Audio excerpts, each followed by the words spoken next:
అధికారం ఉంటేనే రాజకీయం, అధికారం ఉంటేనే రాజకీయం. అందుకే కదా చాలా మంది పార్టీలు ఫిరాయించేది. మన దగ్గర కూడా చాలా మంది ఫిరాయించినట్టున్నారు కదా, పార్టీ ఫిరాయించినారు కదా ఫిగర్ అకౌంట్ నుంచి. ఎందుకు? నాకు ఏ రాజకీయం కావాలా? ఏ రాజకీయం కావాలా? Power politics. ఏంటి పవర్ పాలిటిక్స్? అని పవర్ ఉంటేనే అడుగుతారు అబ్బాయి. ఏం కాదు, ఈ పార్టీ అంటే ఈ పార్టీ, ఆ పార్టీ అంటే ఆ పార్టీ, ఈడ కావాలంటే ఆడికి, ఆడికి కావాలంటే. వీళ్ళందరికీ ఒక పేరు గోపి. వీళ్ళందరికీ ఒక పేరు ఉంది కదా, గోపి అంటే అంతే. ఎంత గోపీలు. సో వాళ్ళకి బ్రాకెట్లో గోపిని రాయిద్దాం. ఆ పేరు రాసేస్తే వచ్చినారు సార్ అంటే ఎవరంటే గోపి అని చెప్పాలని చెప్పాలి సార్. మన పార్టీలోకి వచ్చిన సార్ ఆయన చెప్పొద్దండి. మీరు దానికి చెప్తే చాలు, పలానా వ్యక్తి ఎవరు అడిగినా గోపి సార్ అంటే చాలు.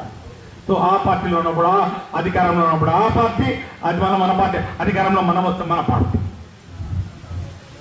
పార్టీ నమ్ముకున్న వాళ్ళు నేను ఆడైనా నేనే నాయకుడిని, ఈడైనా నేనే నాయకుడిని అంట. అంటే అంత పెద్ద నాయకుడు ఉంటే మళ్ళీ ఎందుకు పోయినావు?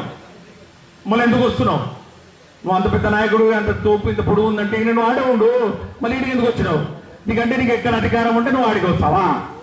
నీకు వచ్చినప్పుడల్లా మళ్ళీ నీకు రెడ్ కార్పెట్ వేయాలా, నేను తీసుకోవాలా, మళ్ళీ నీకు కిరీటం పెట్టాలా? ఇది నడవదు, ఇది నడవదు. బాగా అర్థం చేసుకోండి. పార్టీలో క్రమశిక్షణ మాత్రం చాలా అవసరం. పార్టీ కార్యకర్తలకు ఎంత గౌరవం ఇస్తున్నామో, పార్టీలో ఉన్నటువంటి కలుపు మొక్కల్ని కూడా ఏడు వేయడానికి నేను సిద్ధంగా ఉన్నానని చెప్పు. ఏ సందర్భంగా నేను మీ అందరికీ మనం చేసుకుంటాను. పార్టీ పూర్తి అధికారాలు ఇచ్చింది. జగన్మోహన్ రెడ్డి గారు పూర్తి అధికారాలు ఇచ్చారు.